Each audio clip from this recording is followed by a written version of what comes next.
Hello, hello, hello. I hope you are doing wonderful today, having a wonderful morning, afternoon, or evening, wherever you may happen to be in the world. I am back on the air after a very, very long hiatus. Um, haven't been in the right headspace for streaming. I have been having a time of it. I've been having a rough way to go. I'll give you a update on what all has been going on. Um, it's been rough. Not going to lie. It has definitely been rough. Um, oh, thank you, blind. But yeah, it's time for me to pick up, move on, and get going with my life. I have sulked around long enough, and gotta get things going again. So what's just to give you an update of what I had dealt with and what's been going on. I'll start back quite a little ways because there's been a lot that's happened since I streamed last. So there was a point where my transmission failed on my car, so I had no transportation. I'm going to set the tone for what all the things that I had to do to make things work. So I had no transportation. So anytime I went anywhere, I had to borrow my neighbor's car. Well, at that time, my neighbor had one operating car. They had more than one car. The others were not working, and my neighbor was unfortunately beating his head against the wall trying to figure a couple of them out. He since remedied that, but at that time when this all was going on, they had one viable working car. So obviously, if my neighbors, if she had to go to work, then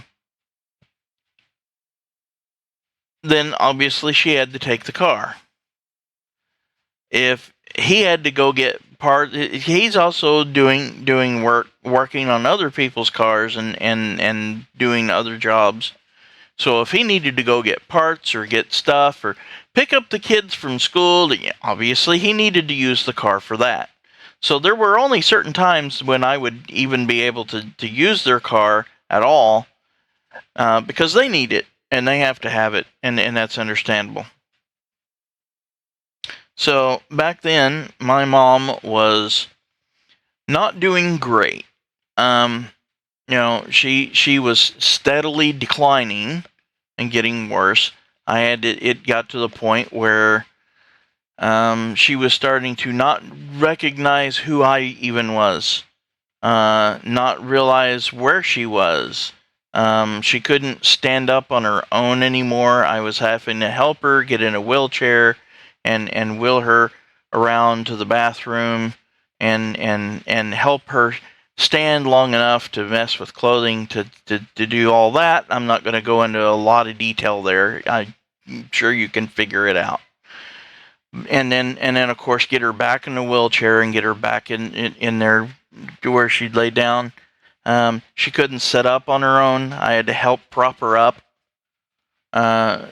It got to the point where she couldn't eat on her own because she would try to put food on her fork or spoon, and she would be putting it on the table beside the plate instead of in the plate where the food was. So I was having to help feed her. Along with the confusion of sometimes she would think I was my brother, sometimes she would think I was my dad, who's been gone since '94. Those were tough days. Whenever you're torn between, do you tell her no, this is me, and tell her who I am and I'm not dad, or just let her think she's seeing dad for now. And then there were days where she would think things that are going on the TV was happening in the house. It was one night she hollered at me, come in there, because she thought a dog was after her. Well, I'm sure what it was a dog on TV growling at somebody. There was a point where she thought a car had crashed through the wall into the living room, but the wall she thought it had crashed through, the car would have had to have went through my room and my bathroom to get to that wall. It wasn't even an exterior wall, but it was the wall the TV was in front of. And so that's why I think it was something she saw on TV and thought it was actually happening. So all these things, and then she declined more beyond that, and I was like, I was keeping her doctor informed on what's going on, and the doctor would advise me to do this and check that and what have you, and I would take her when I could, but it was difficult with no car of my own, and so lining up when the doctor could see her with when I could borrow the car from the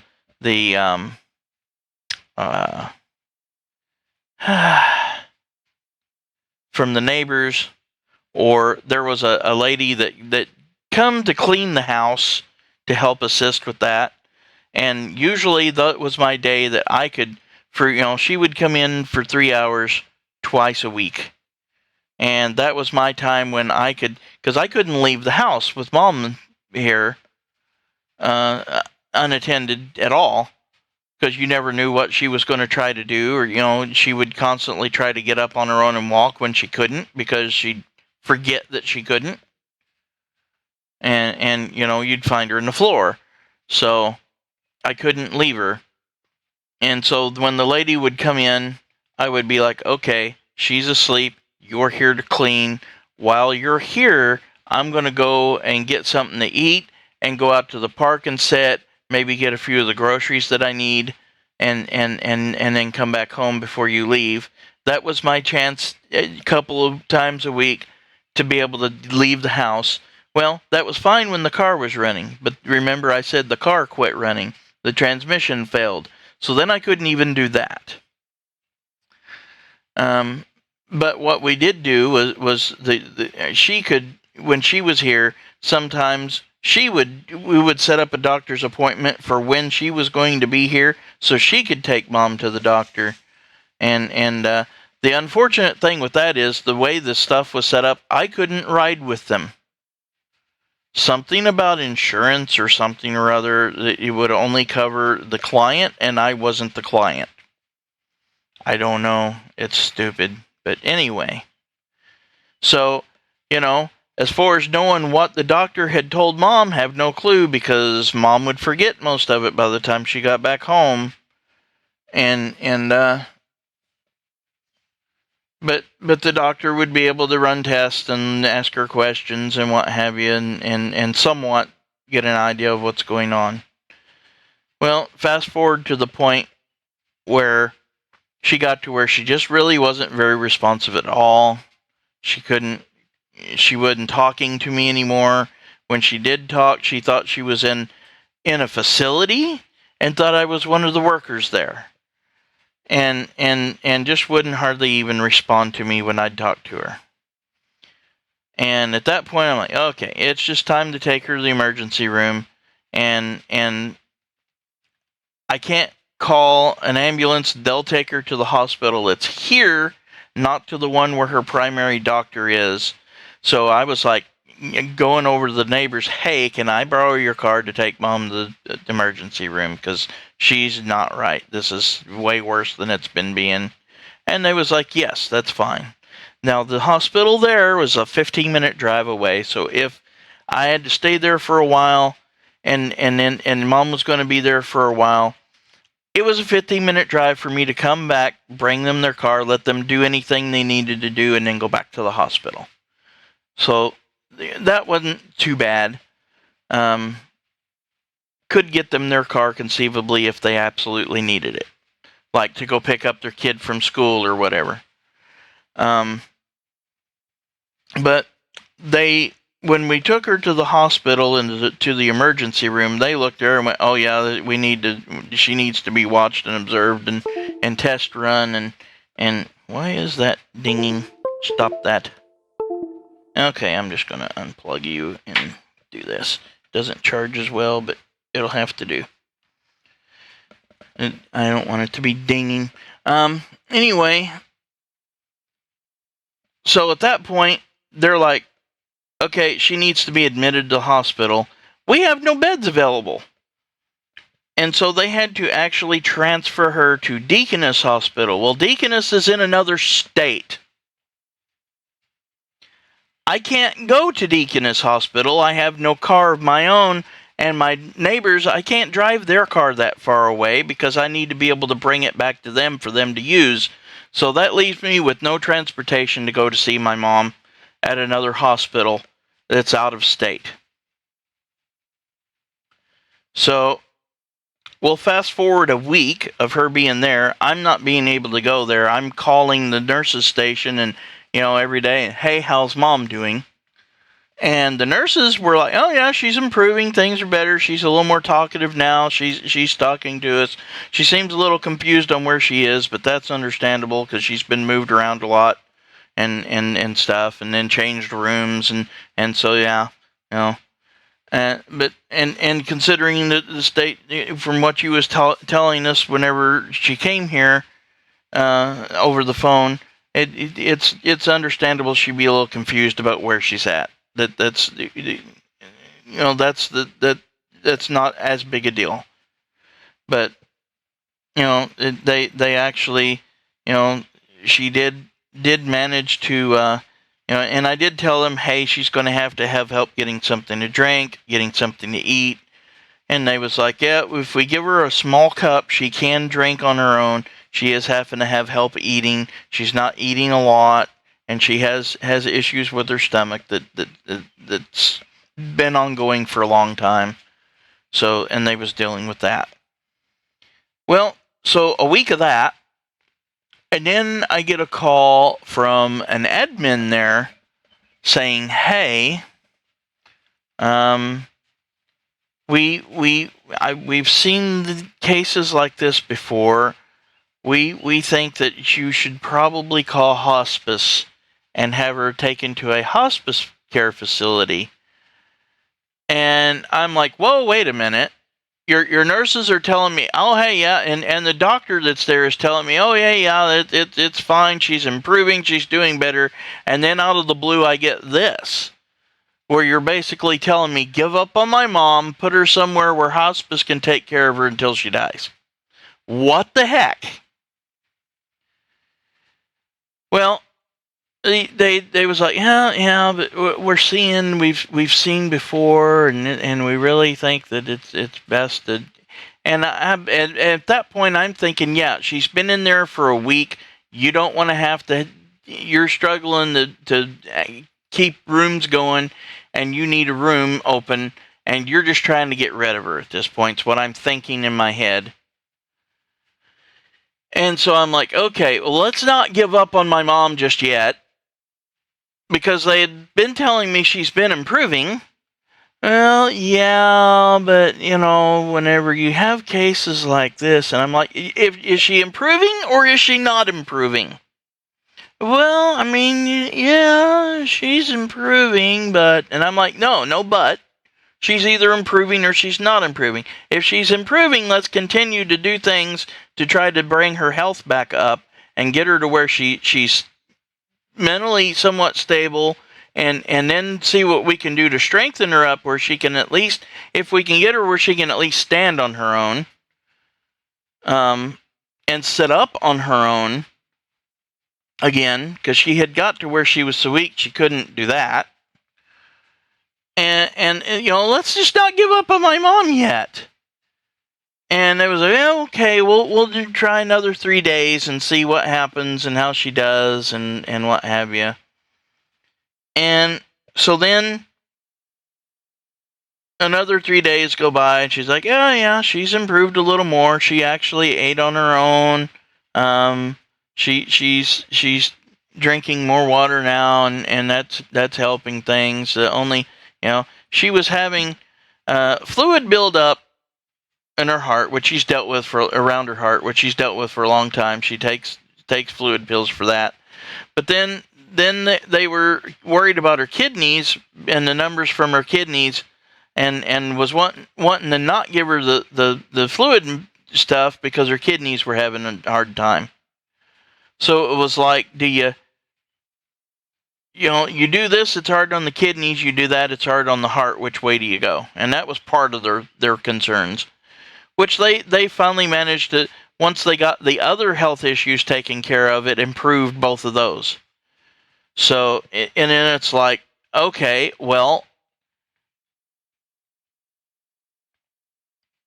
now we just need to get her somewhere to strengthen her legs and help her to where she can sit up on her own again and what have you.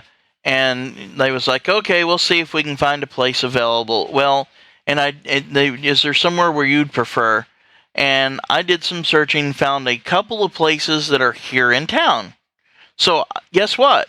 If I had to, I could walk and go see my mom, right? Well, so got her to a place here, and literally was there waiting on her to arrive in the ambulance to be like, okay, yep, hi mom, how are you? And first time seeing her in, at that point, almost 2 weeks.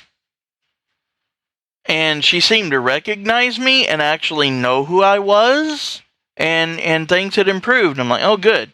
Things have drastically improved from what they was when she left here, or left home. So that's good. And mind you, I still don't have a car to drive because transmission's down. At that point, my brother had sent me some money to go get a transmission. My neighbor was like, hey, I know where I can get one. We'd ordered one. We're waiting on it to show up. And so that's being handled, but hasn't arrived yet. That's all happened in the meantime. So now I'm thinking, okay, now I need to prep for her to come back home. We've got her in a place where we can strengthen her up, get her taken care of, get her going. So I start a project building a deck with a ramp, with the full intention of, instead of me trying to fight to get her, because the last time I took her out of the house, I had to put her in a wheelchair and get her downstairs, get her down steps. That's not easy to do. So I was like, I need a ramp. I need a ramp to do this. So I built a deck and a ramp on it, and got that done so that I can get her in and out of the house without such a hassle with the stairs. So this is all going on. During that time, I wasn't streaming. I was full tilt, everything I could do, just trying to take care of mom. And then after that, trying to get stuff handled. I was busy building the deck, trying to get that done, trying to get, spend time with my mom there, go see her. I was having to literally walk a mile to get there and a mile back. But, to go see my mom, about every 3 days I would do that. The reason why every 3 days, my hip and my back and my knees are all messed up. So to walk the mile to get there and then stay with mom and then walk the mile back the next day, it was all I could do to get out of bed with my hip and my knees the way they are. So I couldn't do the trip the next day. It wasn't physically possible. About 3 days later, I'd be good enough to go again. Okay, let's go see mom again. And so we did that for a while. And then her health deteriorated again. In the meantime, I'm still waiting on transmission that hasn't arrived. So at this point, it's been a month from the point that mom had left the house. And I'm looking at, hey, what medicines are you giving her? What care are you doing for her? Why is her health deteriorating again? And they're like, oh no, we're giving her the medicine she's supposed to be getting. And I'm like, well, here's a list of medicines that I had for her. Oh no, that's not what we're doing. And we're doing this list. And so they show me a different list that they got from Deaconess, and I'm like, okay, where's her pain meds aren't listed here? Are you not giving? And I know she had kept saying her legs would hurt and her back would hurt and what have you. And every time I'd come in and I'd be, hey, when was her last pain pill? And nobody seemed to know. And I'm like, well, let's get her a pain pill if it's time, because and then all right, well, we'll check and see when she last had one. And it never dawned on me that it's not on the list and they're not giving her any, because I had shared with her primary doctor's information so they could contact the primary care doctor and get the information on here's all the prescriptions that she has. Apparently they never bothered. They only accepted what Deaconess had handed them when they transferred her back, and Deaconess never bothered to contact the primary healthcare provider. They decided they'd give her what they wanted to give her, and so there was a bunch of medicine she wasn't even getting that she was supposed to have. And so at that point I was irate. And was like, no, here's the medicine she's supposed to be on. Now, I understand that some of it may have changed because, we're like, okay, she doesn't need to take that much potassium now because her potassium was actually high. That's fine. But here the last few days, she's been complaining about leg cramps. Have we checked her potassium level again to see if it's dropped again? Because in the past, she's had low potassium, which is why she was originally on this. And it was just stuff like that. Constantly for about 2 weeks. In the meantime, in that 2 weeks, a month and 2 weeks have passed. I still don't have a transmission for my car. I'm contacting my neighbor, going, hey, where's the transmission? And he's like, okay, hold on, let me send them an email. Hey, where's that transmission that we ordered a long time ago? Why isn't it here yet? I've now got the deck and ramp complete, and it's ready. And then my mom's health deteriorates more, and she ends up getting taken back to the hospital here in town, which is awful hospital. They are horrible, and it's why I had taken her to the other emergency room in my neighbor's car in the first place. Because we didn't want her to go here. Yeah, I know I'm rambling and going fast because I'm trying to do this fast and not take up too much time. So all that's going on. No, I can't drive. My mom's back in the hospital again, and stuff's going on. And so then this time it was for congestive heart failure. And I'm like, hey, y'all, were you giving her fluid pills at all? And I tell the doctors down here at this hospital, because they're not doing it because it's not on their list, because they're going by what the list was at the facility she was just at, which was given to them by Deaconess. And nobody's contacted the primary healthcare provider, the doctor that she sees regularly, and said, hey, what are all her prescriptions? Which I've repeatedly told them to do.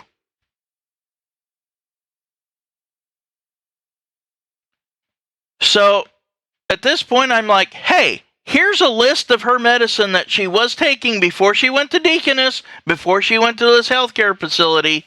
I know there's some stuff on here that once you start taking, you can't stop taking, like her thyroid medicine. That's not on the list that I got from the facility she was in.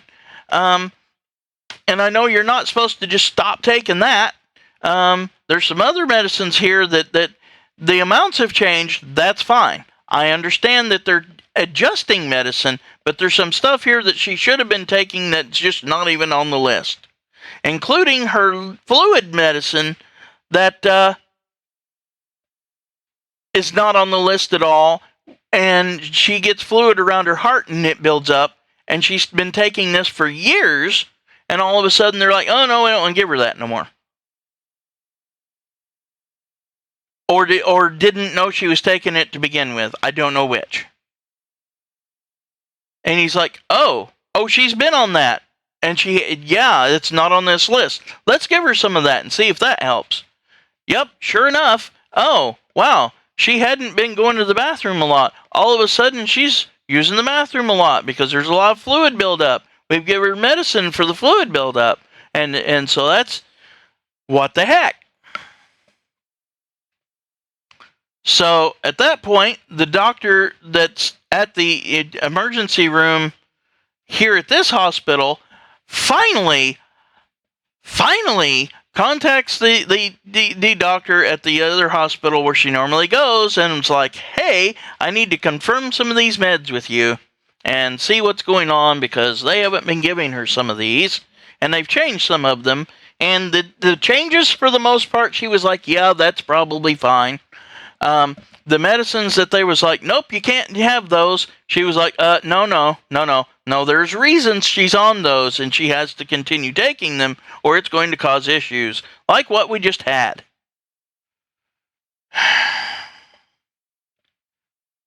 So she gets better at the hospital again. They send her back to the place that she's at. It does multiple things. It's a rehab center. It's also a nursing home. It does other stuff.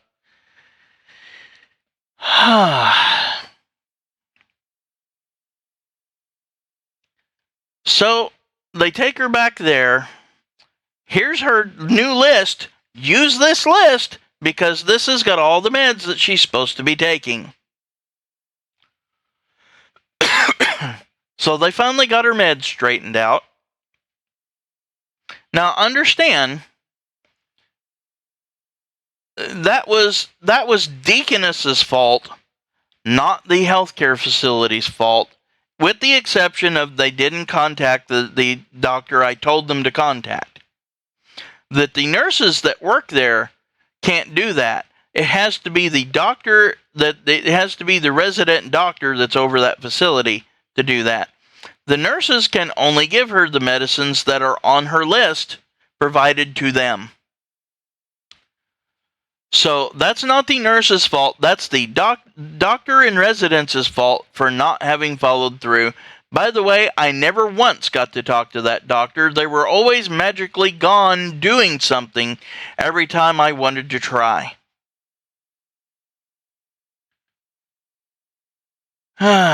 So anyway, she's back there, and she's better-ish again, but not great, because now she's had a congestive heart failure issue, and it's now, because of that, she apparently had an issue at Deaconess that Deaconess didn't even tell me about.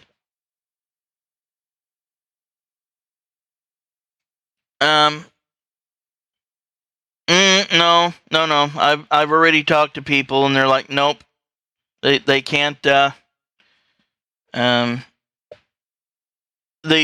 that would have been at fault in this mostly for anything would be Deaconess, and I've already talked to some people about it, and they've already told me no.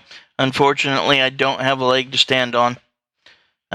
They are well protected and lawyered up, and it would cost me tens of thousands of dollars to take them to court, and then have maybe a 20% chance of winning the case.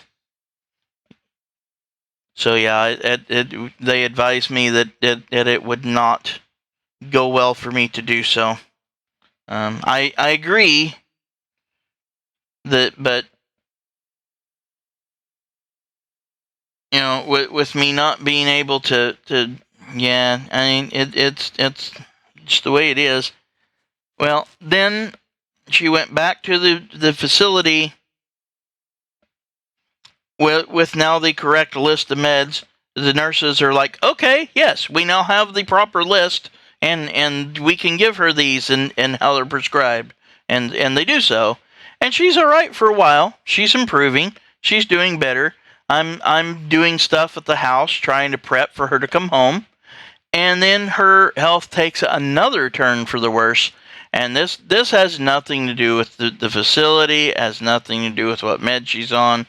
It was her body at that point just was like, nope, I'm not doing it no more. And at that point, they was trying to do stuff. They were every day telling me what they were doing, how they were handling it, what was going on, and what have you. And I'm not going to go into all the details on it, but at that point, her body was just giving up and shutting down, and there was nothing anyone was going to be able to do about it. And at that point, they advised me once again, call hospice. And at that point, and I was going in and seeing what was going on and what have you. And at that point, the writing was on the wall that she's not coming home. So in the meantime, I still don't have a car to drive because the people have sent the wrong transmission, not the one we ordered. In the midst of all this going on, they've sent the wrong transmission. So, they finally sent a transmission, and I'm like, all rainbow, sunshine and rainbows, happy, yay, the transmission's here. Pull the cover off of it, and I go from rainbows, sunshine and rainbows to Hulk smash, just like that. Because I pull the cover off, it's the wrong transmission. So, in the midst of all that, I still don't have a transmission to put in my car. I still don't have transportation. And now my mom's getting worse. And she's going to get worse. At that point, the writing's on the wall. She's not coming home. We're going to just make her as comfortable as we can for as long as we can. And it's the hand we've been dealt at that point. I can't drive to go see my mom every day. I can't physically walk it every day. I'm not able.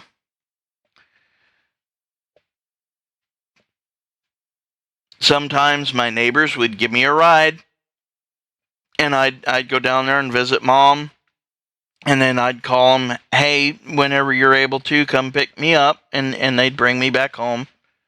But that helped a little bit. But yeah, that was the way that went. And then to top it off, the people that sent us the wrong transmission, I'm like, what do we do now? Because you've sent me the wrong transmission. Well, my neighbor that's dealing with them is like, hey, you sent the wrong transmission. You sent one for a different year Mustang than what this is. Here's the information I sent you, and that doesn't match what you've sent me. And they're like, well, you'd have to pay for the shipping to get it back here, and then we want another $1,000 for the correct transmission because it costs more than that one. And at that point, we both agreed that,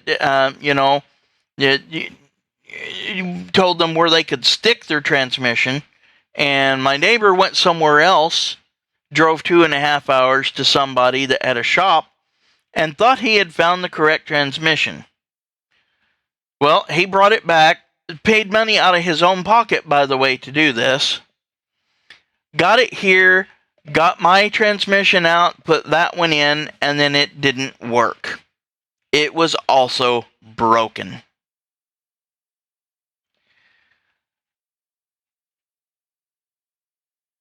So he contacted the guy he got it from, was like, hey, your transmission didn't work. Poof! Their account magically disappears.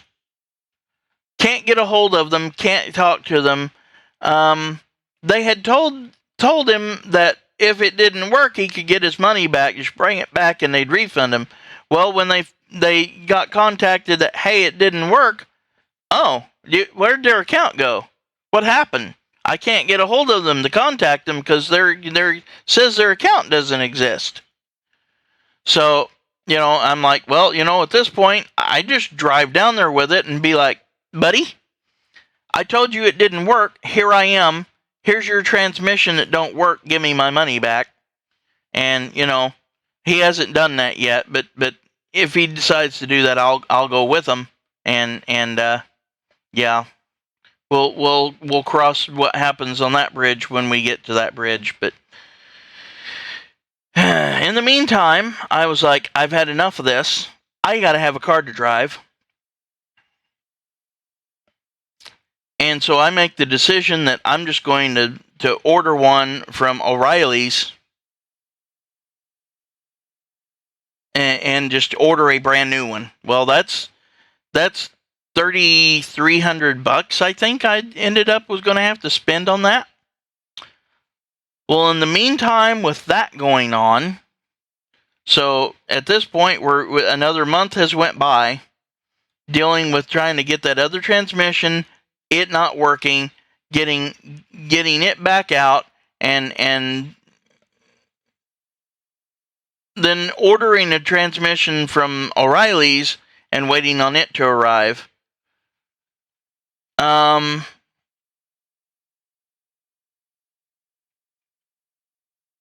I don't think I had ordered the transmission from O'Reilly's yet. I think we had tried the other transmission and I didn't. I was so.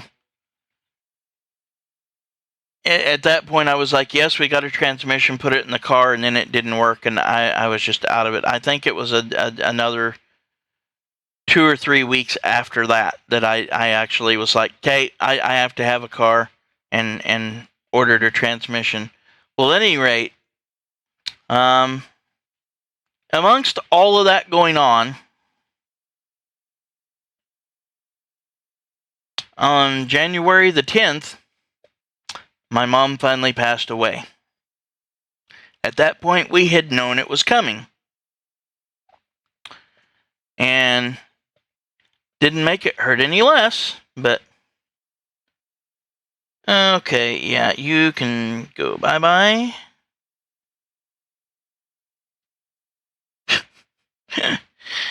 Oh, what a time for a bot to do stupid shit. Anyway.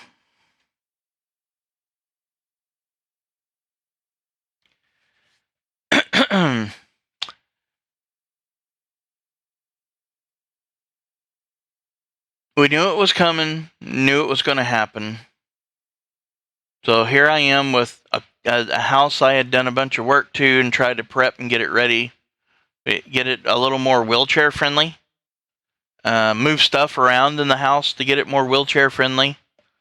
And a deck and a ramp for that. And, no, mom's not coming home, isn't going to ever come home, she's gone. That was rough. Because, there for a while, every day I'd look at the deck and ramp and go, well, I didn't get to use this. And it was just a constant reminder. And I'd look at how stuff was laid out, and that was a constant reminder, and just, yeah, that was a dark time in my life. That was a point where the fact that I had people in VRC I could come to and talk to and hang out with, so I wasn't just, because otherwise my alternative would have been I'm sitting here in my home alone with nobody to talk to. That wouldn't have worked. It was me and the cat. Well, I'm sorry, the cat doesn't give me any answers when I'm asking questions about what to do and how to handle this and where do I go from here.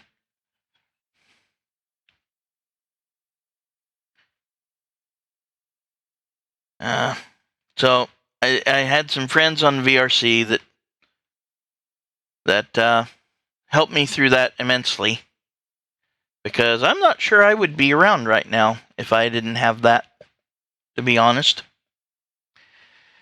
That was rough. And of course, through all that and all the struggling I was doing and what have you, and running around trying to get stuff squared away and trying to deal with the stuff going on, and then that. No, I haven't been streaming any. I'm just now getting where I can somewhat handle things and get things back in order.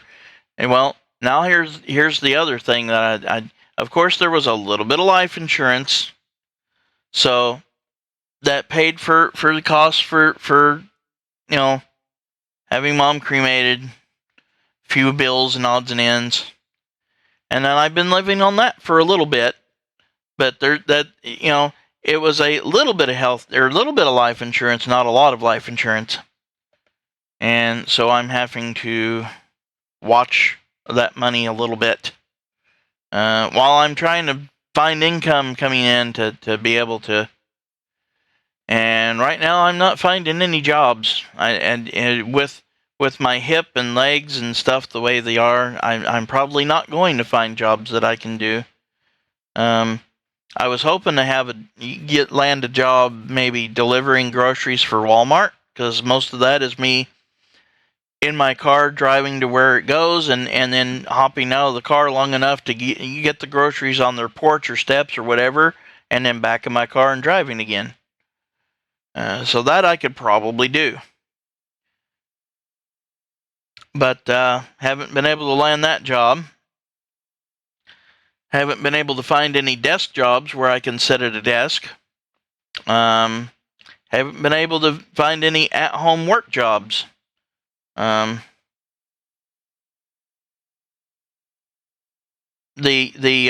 jobs that have been available,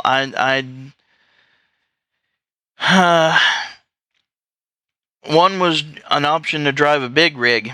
Well, I am a nervous enough wreck trying to drive my car in heavy traffic. Me trying to drive a big rig in that? No way. That's not going to work.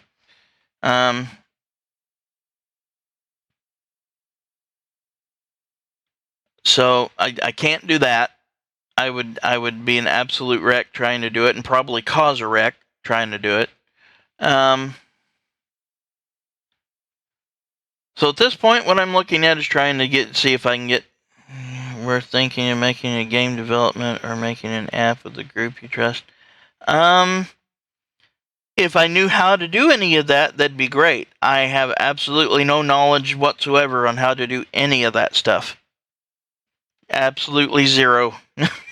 I would not be of any help to anyone in that whatsoever.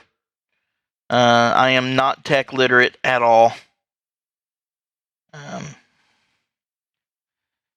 But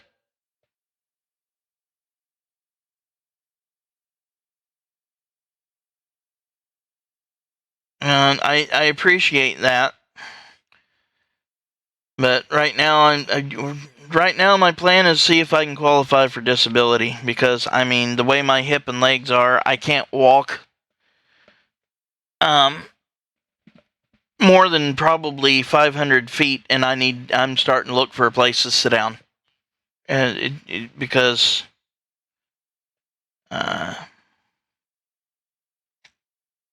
it's just the way it is. At any rate, that's my plan now, and that's where I'm at this point.